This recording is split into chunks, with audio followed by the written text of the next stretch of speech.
ये तो उनका अहंकार बोलता है ना। जिस तरह वो कह रहे हैं 400 पार, चुनाव हुआ नहीं 400 पार, आप कैसे कह सकते 400 पार? एक भ्रमित करने के वाला बयान है। 400 क्या, मुझे नहीं लग रहा कि 250 से ऊपर जाएंगे। बिहार की जनता मोदी सरकार से उब चुकी है। जनता के लिए क्या कर रहे हैं, गरीबों के लिए क्या कर रहे हैं? आज गरीबों के लिए क्या कर रहे हो? मुझे नहीं लग रहा कि अब की बार मोदी सरकार फिर दोबारा आएगी। जनता इनको नहीं जीतने देगी। ये कहते हैं 400 पार, ये 200 भी पार नहीं कर पाएंगे अब की बार। जनता एक भी उनके साथ नहीं है। 5 किलो राशन दे देंगे तो जनता आपके साथ हो जाएगी। 5 किलो राशन से जनता साथ नहीं होगी। 5 किलो राशन इसलिए दे रहे हैं कि ताकि वो सवाल नहीं पूछा जाए मोदी जी से। जब वोट का टाइम आएगा तो हम आपको उखाड़ फेंके। अब की बार बीजेपी का जाना तय है। नमस्कार, मैं निधि रतन और आप देख रहे हैं नेशनल दस्तक। 24 का चुनाव नजदीक है। राजनीतिक माहौल पूरे तरीके से गरमाया हुआ है। तमाम नेता जो हैं पार्टियों का दामन छोड़ छोड़कर कांग्रेस का पल्लू साध रहे हैं। इसके साथ साथ तमाम मुद्दों पर बात करेंगे जो जनता के हक अधिकारों से जुड़े हैं। सर, पप्पू यादव जी ने कांग्रेस ज्वाइन कर ली, इस पर आप क्या कहेंगे? आप लगातार देख रहे हैं कि किस तरीके से बीजेपी एमएलएज की भी बात करें, वो भी बीजेपी से दामन छुड़ाकर कांग्रेस में आ रहे हैं। कांग्रेस मजबूत हो रही है, क्या वाकई में न्याय यात्रा असर दिखा रही है? सबसे पहले धन्यवाद आपका। जी। आज से कांग्रेस नहीं, इंडिया गठबंधन आज से मजबूत हो गया। क्योंकि पप्पू यादव जी बिहार के ऐसे नेता हैं जो हर किसी के दुख सुख में हमेशा खड़े रहते हैं। चाहे वो कोरोना काल हो, बाढ़ हो, हर समय लगे रहते हैं। हर परिवार के पास हो जाते हैं। अभी उनका एक प्रोग्राम चला है, प्रणाम पूर्णिया, जिसमें आपने भीड़ देखा होगा अगर मीडिया के माध्यम से, तो आपको समझ में आ गया होगा कि हर लोग, बिहार के लोग चाहता था कि पप्पू यादव जी इंडिया गठबंधन का हिस्सा बने और आज वो कांग्रेस का दामन थामे हम लोग के साथ, और उसके लिए मैं बहुत बहुत धन्यवाद देता हूँ। तो कुछ बड़े बदलाव होने की आशंकाएं हमें देखने के लिए मिलेंगी या संभावना है? क्या मतलब क्या रोड मैप लेकर गए थे कांग्रेस के पास पप्पू यादव जी? पप्पू यादव जी कोसी सीमांचल की ज़्यादा राजनीति करते हैं और मुझे लग रहा है कि आज जो ज्वाइन किए कांग्रेस को, तो कोसी सीमांचल से एक भी सीट अब एनडीए को नहीं जा रहा। सारी की सारी सीटें कांग्रेस के और उनके सहयोगियों को मिलने वाली है। वहाँ तो नीतीश कुमार खुद अपने भतीजे का दामन छोड़ के बीजेपी में चले गए, वहाँ क्या आप बीजेपी को हराइएगा? नीतीश जी गए हैं तो इस पे सोचिए ना, क्यों गए हैं? हाँ। उनको पता था कि हमारा कुछ होने वाला नहीं है, इसलिए उधर गए हैं। और उनकी अब राजनीतिक जो कद है ना, बहुत नीचे चला गया है। और इस 2024 के बाद में 25 आते आते मुझे लग रहा है उनकी पार्टी को वो विलय नहीं करा ले बीजेपी में। वो भविष्य के होने वाले राष्ट्रपति हैं। ऐसा कह सकते हैं, जैसे लाल कृष्ण आडवाणी के लिए बोला गया था। अब देखिए, मुश्किल लग रहा है। ऐसा तो है नहीं, क्योंकि जो अब बीजेपी अपने सीनियर नेताओं को मार्गदर्शक टीम में डाल सकती है, वो दूसरे नेता को कैसे राष्ट्रपति घोषित कर सकती है? मुश्किल है। तो कैसे इंडिया गठबंधन लड़ेगा? क्योंकि 140 करोड़ जनता तो मोदी जी का परिवार है। मोदी जी के तमाम लोग जनता को अपना परिवार मानते हैं, आप उनकी तकलीफें समझते हैं। आप लोग कैसे लड़िएगा? मोदी जी का परिवार, बहुत सारे लोग बीजेपी के नेता जितने थे या उनके सहयोगी का, सबने अपने ट्विटर हैंडल पे, फेसबुक पे सबने लगा लिया मोदी जी का परिवार। जाके पूछिए पारस जी से, अब उनको शर्म आ रही होगी कि हमने क्यों लिखा कि मोदी जी का परिवार है। जब तक जरूरत पड़ा इनको यूज किया गया, भतीजे को हटाया गया, और अब इनको हटाया गया है और भतीजे को 5 सीट। अरे कम से कम 1 सीट तो दे देते। एक तरफ आप राज ठाकरे को लेके आ रहे हैं और कहते हैं कि नहीं, जो जो हमको मदद करेगा हम उनके साथ हैं। तो आपका पारस जी ने क्या नुकसान किया था? हमेशा से बेचारे, मुझे लग रहा है कि हर तरह से आपके साथ ईमानदारी से थे। फिर उनको आपने क्यों नकार दिया? क्या सोच के नकार दिया? खबरें आ रही हैं कि इंडिया गठबंधन खुद कमजोर हो रहा है। आप देखेंगे बीएसपी सुप्रीमो मायावती भी आने के लिए तैयार नहीं है। अखिलेश यादव लगातार सवर्णों को राज्यसभा मेंबर बना रहे हैं। वहाँ पे मतलब जो डाइवर्सिटी होनी चाहिए, एसटी एससी ओबीसी की भागीदारी का अगर सवाल करें तो वो वहाँ पे इंडिया गठबंधन में कमजोर होती हुई दिखाई देती है। नहीं, ऐसा नहीं है। अखिलेश जी पीडीए पे काम कर रहे हैं। वो कह रहे हैं पिछड़ा, दलित, आदिवासी, इस पे वो काम कर रहे हैं। और मुझे लग रहा है कि यूपी में बहुत बढ़िया टक्कर अखिलेश जी के नेतृत्व में हमारी इंडिया गठबंधन देगी अब की बार। अब पप्पू यादव जब जो आए आज, तो मुझे लग रहा है बिहार के लिए एक बहुत बड़ा मैसेज है और इंडिया के लिए संजीवनी काम करेगा। क्या होगा बिहार में? आप एनडीए को चुनौती दे पाएंगे? 100% 100% दे रहे हैं। मुझे लग रहा है कि अब जो उनका ख्वाब था ना, इसके पिछले चुनाव में उन्होंने 39 सीट जीता था, अब कह रहे 40 जीत जाएंगे। मुझे नहीं लग रहा है कि वो 20 भी पार कर जाएंगे। जनता उनके साथ है। जनता एक भी उनके साथ नहीं है। आप किसके बोल रहे हैं जनता साथ है? 5 किलो राशन दे देंगे तो जनता आपके साथ हो जाएगी? 5 किलो राशन से जनता साथ नहीं होगी। तो आप लोग आरोप लगाते हैं मोदी जी भाषण देते हैं, भाषण नहीं देते हैं, वो जनता की तकलीफें समझ के उनको राशन भी दे रहे हैं, दाल चावल आटा भी दे रहे हैं। नहीं, ऐसा नहीं है। वो 5 किलो राशन इसलिए दे रहे हैं कि ताकि वो सवाल नहीं पूछा जाए मोदी जी से, बीजेपी से सवाल नहीं किया जाए, आराम से 5 किलो राशन पे लोग खुश रहे। लेकिन लोगों को पता है और लोगों ने सोच रखा है कि 5 किलो राशन दो, किसान धनराशि दो या कुछ भी दो, जब वोट का टाइम आएगा तो हम आपको उखाड़ फेंकेंगे। अब की बार बीजेपी का जाना तय है, निश्चित।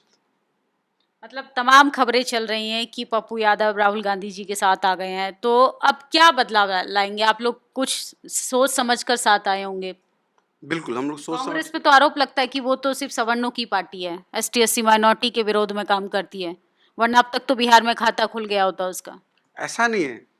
कांग्रेस ही एक ऐसी पार्टी है जो कभी भी जात पात की राजनीति नहीं करती है, हमेशा से सबको लेके चलती है।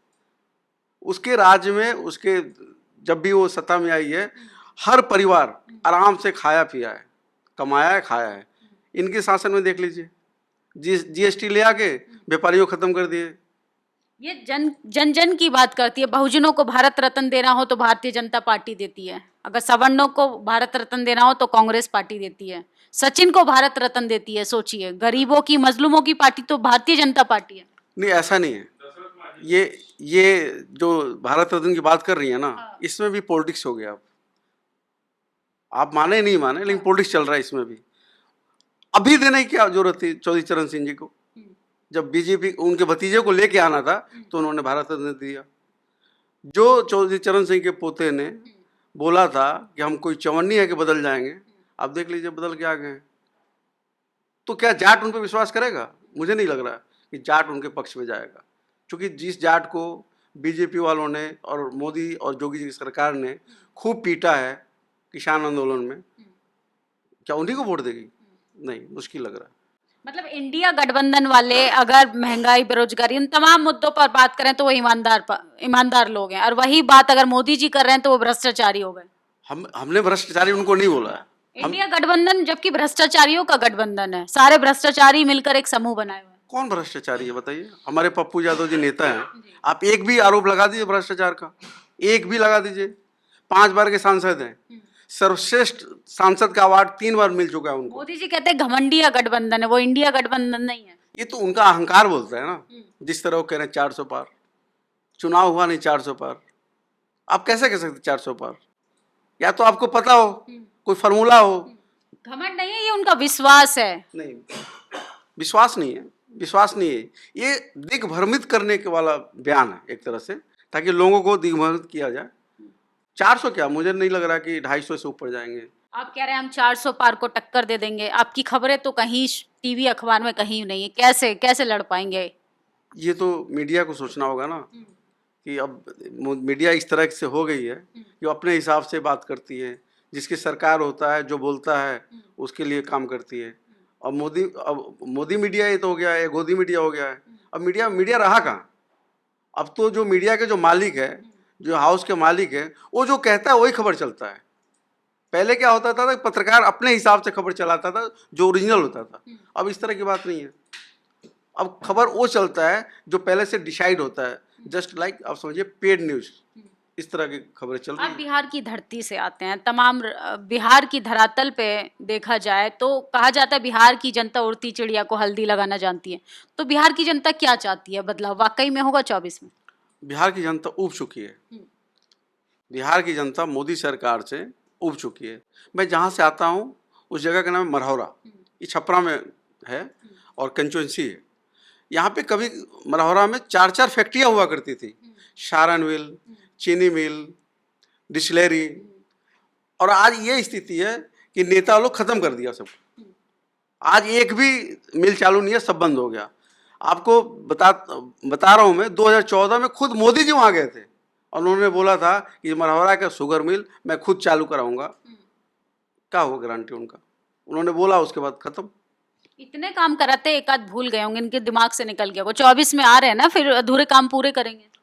जिस बात को लेके वो सरकार में आए हैं या लोगों ने वोट दिया है वो सारे भूल गए क्या? उन्होंने बोला था कि बहुत हुई महंगाई की बार, अब की बार मोदी सरकार। महंगाई कम हो गई क्या? उस समय 60 रुपये सरसों तेल था, आज कैसे 200 तक चला गया था। डीजल पेट्रोल उस समय 40 रुपये था, 60 रुपया था, 40 रुपया डीजल और 55 रुपये पेट्रोल, आज कैसे 100 के पार है। कौन कौन सी मुद्दे की बात करेंगी? रसोई गैस 400 रुपये का था, अभी 1000 पार है। अब कैसे कह सकते? कौन आप 5 काम उनके बता दिए जो उन्होंने बोला वो किया हो।